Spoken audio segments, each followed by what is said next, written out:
我追在沈战身后5年。女官考核那日，他以我卷上有墨点为由，判了堂妹胜出。看着那细如针眼的墨点，二叔一家极尽嘲讽。太傅大人对你也不过如此。堂妹更是得意洋洋，看来还是我更得沈大人的心，不过是掉了几滴眼泪，他就不舍得让我输了。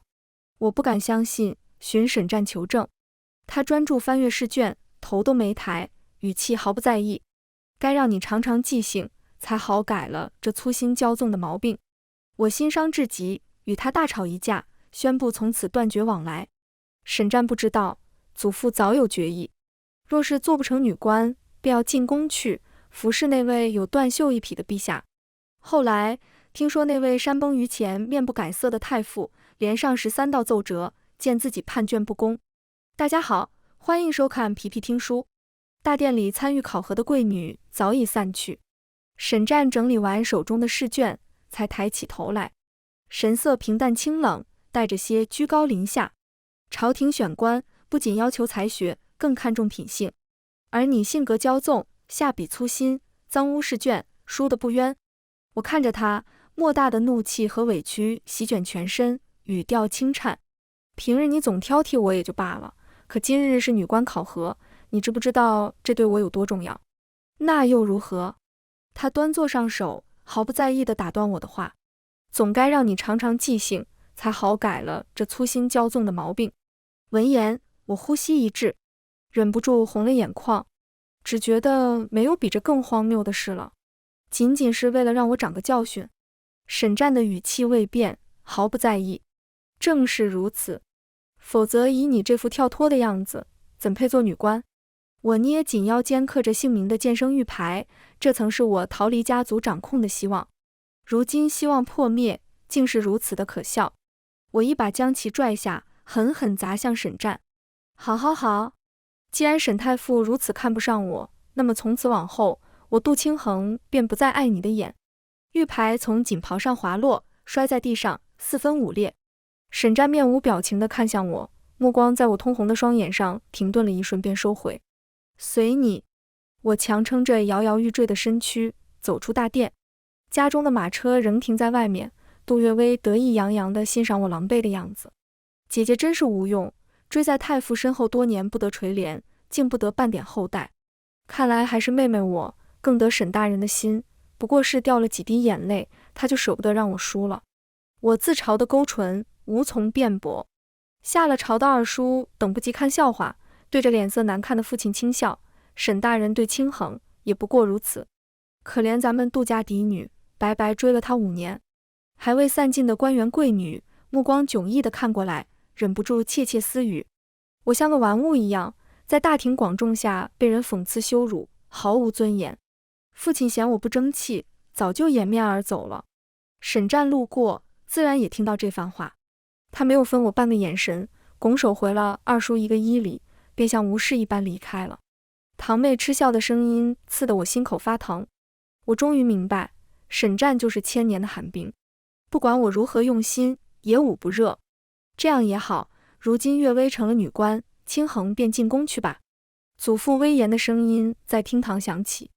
这是早就说好的，我和堂妹若是哪一个落榜了，便要入宫侍奉陛下。待人都散去，屋内只剩我们一家。母亲落下泪来，抱着我哭泣。我断不会让我的女儿去那吃人的地方，谁不知陛下有断袖一匹，不近女色。清衡嫁进宫里，后半生如何还能有指望？这不是要她的命吗？父亲冷着脸，气急败坏地指责，谁叫这逆女无能？往日策论做得倒是好，关键时刻竟连二房那个不学无术的都比不过。母亲闻言，语气恨恨，那丫头心思不正，谁知用了什么手段取胜？不行，我要去寻太傅，请求重阅考卷。我拦住母亲，扬起一抹比哭还难看的笑。别去了，沈战说我骄纵粗心，因一个针眼大小的墨点，便出了我的文章。说到最后，已经忍不住带上哭音，他是故意让我输给杜月薇的。沈战出身清流，容貌清俊，才学过人，未及弱冠便状元及第，那时官员权贵榜下捉婿，大半都是冲着他去的。前三甲打马游街那日，世家小姐的香包和手帕更是险些将人埋住。无人不被这般精彩绝艳的少年吸引，我也不例外。我想配得上他，能作为和他并肩的人，一直在一起。于是我收敛了性子，将头埋在书卷里。后来陛下开放女官选拔，我更庆幸自己早已苦读许久，能握住更好的机会。安抚好母亲，我拖着疲惫的身躯回到房里，坐在妆镜前，将这些年为沈占绣的荷包、抄的诗集一把火烧了。火光映着我惨白的脸，倒像是烧尽了这5年的痴傻。这日许是悲伤太过，我性格大变，整个人沉默的厉害，再不似往日那般活泼，竟能沉下心来跟教习嬷嬷学宫廷礼仪。祖父对此很欣慰，私下常有叮嘱，要我进宫取得陛下欢心，多为家族进言，最好能把家里男丁的官职往上提一提。荒唐，男子的前途竟要依托女子的裙带。他们小看了我，我若进宫，也必不会扶持这腐朽的侯府。只是哪怕心中嗤笑，面上却不曾反驳。这日祖父唤我去书房，行至连廊，正与月余未见的沈占碰了个对头。避无可避，我扶了个礼，一丝不苟，动作端庄，与嬷嬷教导的一般无二。沈占微愣，表情随即柔和了些。清衡，我哽了一下，过去5年，他极少有如此亲昵唤我名字的时候，如今倒是叫得自然，不再念叨什么礼仪廉耻了。按理，沈大人该唤我一声杜小姐。我的语气毫无波澜，心中或许还是有怨，我实在不想看见他。沈占轻笑一声，如朗朗君子，光风霁月，如此之礼甚好，只是对我便不必如此多礼了。待我忙完女官考核的事宜，便请母亲上门提亲。我不可思议地望向他，讽刺地想笑。提亲？你待我冷淡，触落我的策论，让我做不成女官，结果却心悦我。他轻身过来，我条件反射的后退，又惹起一声轻笑。这笑带着早春的风，凉得刺骨。我听见他说：“你这性子不磨平一些，怎么做沈家主母？”母亲把我这些时日的变化看在眼里，眼见我一日日沉闷下去，她以购置嫁妆的名义求祖父允我出门，为此还换来了表哥陪我逛街。虽说这些日子待在府里确实无趣，可无奈我提不起性子，哪怕是出了门，也不知该寻些什么乐趣。表哥待我如亲妹，知道我的遭遇，心疼得厉害。他前些日子曾与舅父上门劝说祖父不要送我入宫，只是祖父一心追逐名利，早在女官考核第2日便递了折子，已无力回天。舅舅一家对我向来很好，表哥一接到母亲的信，便想方设法地逗我开心。清衡，我们去书局买些有趣的译纸，你不是最喜欢这些有趣的画板了吗？便是往后进了宫，若是无趣，看些解闷也是好的。他小心翼翼地观察我的神色，见我终于露出一丝笑容，才舒了口气。你放心，哥哥定会在仕途上努力，做你的后盾。我有些怔愣，外祖家待我向来亲厚，我从前与表哥的关系也是极好的。可是有次与表哥逛街被沈占撞到，他脸色冰冷，表面没说什么，背地里把我训斥一番。男女授受不亲，你马上就要及笄，若是还不注意男女大防，不仅会耽误你们各自一亲，还会被人唾骂水性杨花。那话难听的厉害，只是我早已习惯对沈占顺从，同时也真怕像他说的那样，误了表哥一亲，竟真的疏远起来。如今想想，我与表哥正常交往，并无过密举动，有什么可遭人非议的？沈占并不一定就是对的。我释怀笑笑，随手挑了几个画板，突然听到一句姐姐，抬头看去，杜月薇和沈占站在一起，手上拿着几本书，粉色的衣裙挨着绯色的官袍，相配得很。沈占目光沉沉地落在我与表哥身上，捏着的书本有些变形。杜月薇不着痕迹地看了几人一眼，眼珠子转了转，扬起一抹天真的笑。真巧，竟遇到姐姐和陈家表哥逛街，看来是我没有眼色打扰了。我正犹豫不知道该说些什么，就见沈占扯过他的手，将手中的书本递过去。你不是想找些诗文拓本，这就很不错。杜月薇羞红了脸，接过拓本的同时，白皙的手拉上绣着云纹的衣摆。月薇还想找些字帖，沈大人可否借些墨宝，以便让我学习一番。沈战嗯了一声，带着杜月薇转身走开。两人上了马车，消失在街角。我摇摇头，笑出了声，嘲讽曾经的自己，把沈战奉为圭臬多年，尚不得他悉心指导。杜月薇几句娇憨软语，就让他软了心肠。还好，我已经死心了。傍晚回府的时候，母亲说杜月薇带着沈战回来了，祖父留人用饭，还要与他小酌几杯。他恨恨不平，原先只当他是冷心冷情，如今看来却是眼盲心瞎，被那么个货色迷住了眼。我忙安抚住母亲，心中同样有些惊讶，他也有如此贴心的时候。回院途中，经过园子，只见沈战立在假山旁，目光沉沉地看着我，像是等了许久。杜清衡，你就没有什么话要跟我说？说什么？我沉默。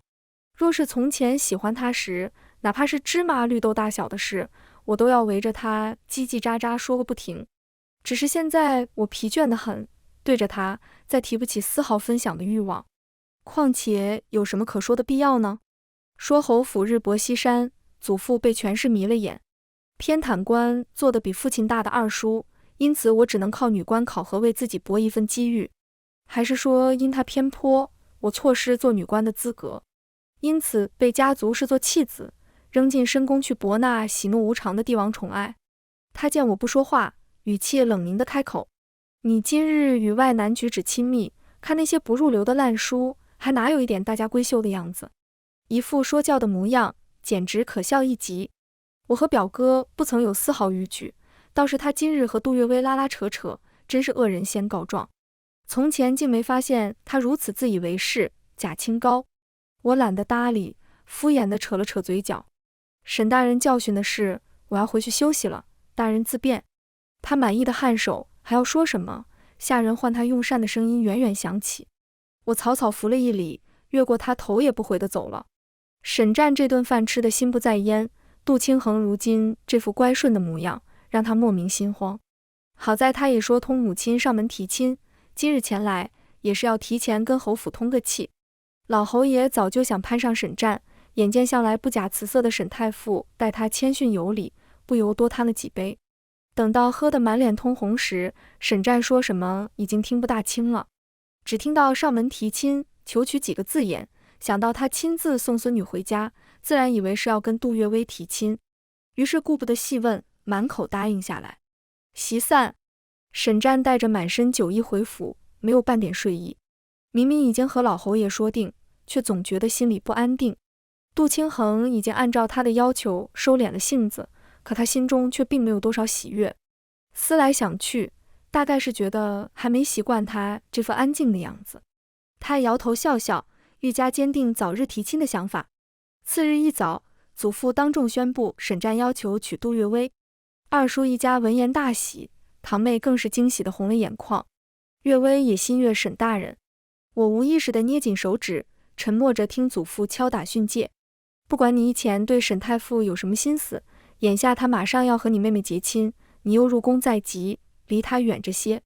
若是让我知道你生了什么不该有的心思，搅乱你妹妹的亲事，别怪我不留情面。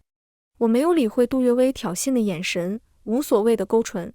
祖父说的是，清衡一定离沈大人远远的。说完这句话，就听仆从来报，沈夫人带着沈战上门提亲来了。杜月薇雀跃地站起来，娇羞地扶着祖父迎过去。我低眉顺眼地跟在后面，尽量降低自己的存在感。只是等两家互换了更帖后，沈战便笑着朝我走来。清衡，婚事便定在初秋可好？到时你穿着嫁衣也不会热。此话一出，原本热热闹闹的气氛瞬间冷了下来。祖父大惊，手中的茶盏落地，发出砰的一声。你要娶的是清衡？沈战不明所以，含笑看着我，正是，我与清衡多年情谊，不娶她还能娶谁呢？众人闻言面面相觑，杜月薇这下眼睛是真的红了。一世寂静，喜悦的氛围不在，唯有母亲一声声的叹息。沈母若有所思地打开更帖，待看到上面的名字是杜月薇时，强笑道：老侯爷怕是拿错了更帖，好在发现及时，快把大小姐的更帖拿来，好成就姻缘。此话一出，祖父眼神躲闪，二叔羞愤，杜月薇更是哭花了妆，无一人答话，场面滑稽得很，我忍不住笑出声。我可嫁不成沈大人，又哪里能拿出庚帖呢？沈战一把抢过庚帖，看清上面的名字后，像烫手山芋一样扔了出去。他沉下脸色，这是何意？何意？母亲冷笑道，这就要问问沈大人了，若不是你联系杜月薇，判卷不公，清衡怎会落选女官，要被他祖父送进宫去服侍陛下？可怜我好好的女儿，一片真心被人践踏，最后还要去那吃人的深宫，不知何时能与我再见。沈战脸色惨白，看起来痛苦极了。清衡，你为何不告诉我？我扶住母亲，似笑非笑地看着她。不是沈大人说要让我长长记性，才好改了这粗心骄纵的毛病。如今我倒是改了，想必进宫后，陛下也会喜欢我这乖顺的模样吧。沈战眼睛瞬间红了。那时我不知你处境艰难，我想着你在书院太过锋芒，难免自傲，这性子若是进沈家，必不会是个合适的主母，想着挫一挫你的锐气罢了。又加上杜月薇骗我，若是落选，家中就要送她给老王爷做妾室，若是如此，还不如去死。我嗤笑出声，沈大人怜惜家妹，真是好生大方，不惜让心爱一人落选，也要成全他，如今也算善有善报，他对你痴心一片，何不结成连理？满意的看着他愣在原地，我又指了指他身后。听说当初月薇妹妹仅仅是掉了几滴泪，沈大人就不忍其落选，如今妹妹这眼泪可不止几滴，大人还不快去宽慰？沈战眼中情绪翻涌，一副受伤的模样。你何苦说这些话来伤我的心？若她不是你的妹妹，我甚至不会多看一眼。她看起来竟是对我情根深重了。我追逐她5年，她对我仍不冷不热，如今害我被迫入宫以后，沈战竟然非我不娶了。荒谬！我躲开，他欲拉住我的手，冷着脸厌恶至极。沈大人可别离我太近，祖父说了，让我离你远些，不然便要罚我了。祖父讪讪地上前，讨好地笑着。我不想再看这场闹剧，拽着母亲离开。后来听门房说，沈战母子脸色难看地走了。祖父客气地把人送走，转过头一巴掌扇肿了杜月薇的脸。孽障！若不是你耍心机，沈战就是我杜家的女婿了。你害他娶不成清衡，他岂能放过你？不出明日，你的名声就要烂遍京城，还要连累整个侯府。果不其然，次日一早，京中便有传言，那位山崩于前、面不改色的沈太傅连夜上奏，见自己判卷疏漏，直言杜家二小姐杜月薇无才无德，不配女官一位，恳请陛下重新考核。一时一间，杜月薇的名字传遍京城，众人提起，无不鄙夷嘲笑。杜月薇羞愤欲死，二叔更是称病不上朝，就连与他一母同胞的堂弟，在书院都备受嘲讽，忍不住告假回家。京中风言风语甚嚣尘上，陛下却在此时下了另一道奏折，派沈战去江州彻查科考舞弊一案。眼见他要离京，可离我进宫的日子越来越近。沈战红了眼，连上13道奏折，皆石沉大海。我心里清楚，沈战盘算着，若是我有官职在身，就不必进后宫。可是他这算盘打歪了。当我从教习嬷嬷手里接过披着朱砂的策论时，我就知道，在我入宫前，陛下定不会准奏的。沈战出发江州的第2日，陛下召我进宫。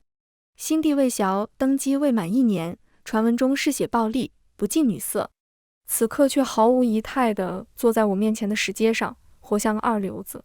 他抽走我手中的策论，挑眉轻笑。朕听说，女官考核当日，太傅亲批的卷子，有份策论见解独到，却因针眼大的墨点被触落，一时好奇，拿来看扫了2眼，此等文章确实不该落选。只是第2天你祖父便递上折子，要把你送进宫伺候朕。我垂眸看着地面，并不答话。魏崤笑了笑，自顾自地说道：京都权贵大多贪图享乐，不思进取，可他们盘根错节，犹如烂掉的树根，沉疴已久，致使风气腐败，新苗不能成长。你想不想挖掉这块烂根？我霍地抬起头，只见魏崤目光灼灼，语气循循善诱。以你的才华，不该淹没在深宫后院。从前在侯府苦苦挣扎，无法选择，可是现在，朕可以给你一个机会，同朕一起做这件事。到时你便不再是谁家一女，而是杜大人，甚至杜丞相。这话像一阵飓风，把我心上的混沌阴霾吹散得一干二净，转而燃起一把烈火。我俯首跪在地上，臣遵旨。魏崤封我为贵妃，入主后宫，作为当今天子后宫中唯一一位嫔妃，并且看起来还深受宠爱，一时一间众人无不追捧。杜家更是水涨船高，风头无两。父亲在家中也硬气不少，祖父更是以皇亲国戚自居。对此我充耳不闻，只是隔三差五办一些赏花宴，召集京中贵族亲眷。每设宴，席间必定分成两派。近些年科考入仕的新贵，以及自祖上阴封的贵族门阀，而天下间大部分的财富资源都掌握在后者手里。不患寡而患不均，若是长此以往，必定引发动乱。席间服侍的宫女内侍皆是我的眼线，他们从女眷的只言片语中抓取每一丝重要信息，从他们泾渭分明的关系中推测家中男丁的派系，最后由我分门别类的整理出来，再报给魏崤。只是这法子虽然有用，可成效太慢了些。魏崤从一堆奏折中抬起头，好笑地看着我。自古以来的朝堂变革，皆不是一朝一夕能够完成的，你想多快？我有些羞赧地撇开眼。与魏崤相处的这些时日，足以让我了解，他并非是外界所传的暴虐艺人，只是行事作风利落些罢了。至于传言中的龙阳一好，倒是有迹可循。那随他从沙场上征战多年的少年将军，两人确实有些不同寻常。就比如此时，魏崤埋首桌案，林峰抱着长剑，眨也不眨地盯着他。本来内宫是不许带兵器的，可是魏崤给了林峰诸多特权。别说冷酷肃杀的小将军，精于谋划的少年帝王，确实像话本里说的那样好磕。我看得有些出神，想着下次赏花宴让舅母传信给表哥，再给我送些话本来。魏崤见我眼神飘忽不定，随手把一本奏折扔过来，有些不自然地问：想什么呢？笑得真奇怪。我被吓了一跳，回过神来，怒目而视。罪魁祸首笑了，你如今倒是不装了，胆子大得很。我敷衍地行了一礼，假笑回应：多谢陛下谬赞。说来奇怪，除却一开始的生疏疑后，我竟然不怕魏崤，对他有着出乎意料的信任。沈湛去江州2月后，带回来一个足以震惊朝野的消息。本次科考选拔，参与舞弊的官员人数多达80余人，其中不少都还是朝中重臣。魏崤收到密信后，独自坐了许久，久到天色暗了下去，只能看见他的轮廓。我端着烛台走过去，目光不经意扫过那份名单，其中一个熟悉的名字让我瞬间白了脸。魏崤目光沉沉，语气听不出喜怒。你说朕该怎么做？科考选官乃国一根本，如果不加以严惩，不足以震慑朝堂。朕以为你会替他求情。我闭了闭眼，将头磕在地上，只求陛下不要牵连舅舅和舅母。心里疼得像在滴血。我从未想过，表哥说的在仕途上努力，竟然是勾结党羽，把持科考。若是朝堂上长久的被权贵世家掌控，哪还有寒门的出路？长此以往，国亦危矣。那日以后，我就病了。太医说是急火攻心，给我开了2副药，嘱咐我好生养着。养病期间，有不少人来探望。魏崤来过几次，都被我以怕过了病气为由拒在了门外。其实是心中羞愧，我口口声声要和他一起整治朝纲，可没想到连自己身边最亲近的人都看不住。大概是见我气色太差，见有流言说我病入膏肓。祖父一听就急了，忙递了牌子进宫。我有心从他嘴里打探消息，便让他们进来。谁知他带着杜月薇，话里话外是担心我不中用了，怕失了好不容易得来的荣宠，所以要再送一个女孩进来。杜月薇也是个蠢货，一改前几日的唯唯诺诺，递上杯茶来就喊我贵妃姐姐。等见到魏崤从门外进来，眼珠子恨不得粘在他身上。我简直被气笑了，喝了口茶，呛得咳嗽好几声。朕怎么不知道，朕的后宫贵妃就能做主了。祖父赋闲在家，多年不见天颜，跪在地上磕磕绊绊，说不出个所以然来。魏晓笑眯眯地把他拉起来，下一刻就喊来内侍把他们拉出去杖责。贵妃确实可以做朕的主，不过你这孙女太丑，伤到朕的眼了。我默默地把被子拉到头顶，哎，一群奇葩亲戚，更丢人了。魏晓像无事发生一般，拉下我头顶的被子。世人追名逐利乃是常态，今日是你身边的人，明日就可能是我亲近的人。你要做的是竭尽所能拨乱反正，何须羞愧自残，白白浪费许多时间。我深有所感，挣扎着从床上爬起来。魏晓说的对，何必用别人的错惩罚自己？月底沈战带着全部证据回来时，我和魏晓已经摸清了大部分官员的情况。如他所说，这其中亲缘关系盘根错节，多数舞弊的官员甚至不是为了自家子侄，只是牵扯在这一张网里，挣脱不开罢了。可是牵一发而动全身，不能一下子问罪满朝半数以上官员，到时法不责众，反而不能根治沉疴。魏晓干脆放出一些似是而非的证据，引导他们互相猜忌，谁都想着做唯一知道真相的那个人，恨不得把对方踩死。当以其他罪名将几个重臣下了大狱后，剩下的人终于觉察出问题，他们蠢蠢欲动，开始暗地谋划。我们需要一个契机，把他们一网打尽。于是赏花宴又办起来了，这次格外盛大，除了女眷，还邀朝中官员。沈战也在受邀一列。距离上一次见他，已经过去将近半年。他瘦了许多，好似大病一场，官服在他身上显得空空荡荡。见我盯着沈战，魏晓握着酒杯的手一顿，眼底翻涌着我看不懂的复杂情绪。听说你曾苦追沈太傅多年。我收回目光，垂下眼帘，都是陈年旧事了。沈战此人。魏晓放下酒杯，指尖轻扣案面，看似清冷，实则高傲。追在这种人身后会很累。如今再提起往事，我心中早就没了波澜。刚才看沈战，不过是好奇他怎么会瘦成这副鬼样子。若是他当初打马游街时是这副模样，想来就不会惹得那么多贵女春心大动了。今日陛下还有闲心说人家坏话。魏晓被我对得哽住，难得看到他吃瘪，我心情大好。宴席过半，我起身更衣，回大殿路过廊下，又被沈战拦住了去路。清衡，我后悔了。我冷着脸，语气毫无波澜。沈太傅这话逾矩了。他盯着我看了很久，一滴泪从面颊滚落。我知你脾性，不会甘愿待在这深宫中，若你愿意，我会用此次查案的功劳向陛下换你自由。求求你，清衡，再给我一次机会，让我弥补你。我面无表情，看着他自作多情。沈战，你真的了解我吗？你说你心悦我，可你从来不知道我想要什么。曾经我拼命想考取女官，是为了爬出侯府的泥沼，并非是为了嫁你，可你轻而易举地毁掉我所有的努力。而如今，你又一厢情愿地以为我不愿留在宫里，要把我带出去。沈战，我是一个活生生的人，不是一个物件，你想让我变成什么样，就要变成什么样。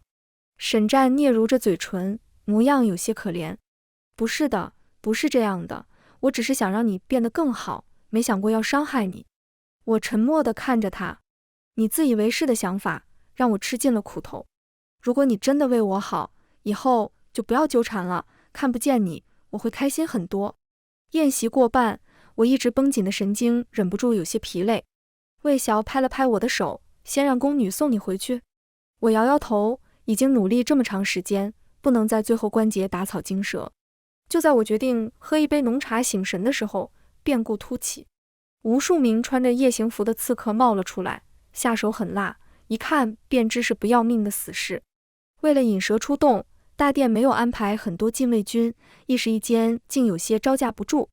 林峰很快带人来支援，只是一时不察，一枚暗器冲着我就过来了，速度快到我来不及躲闪。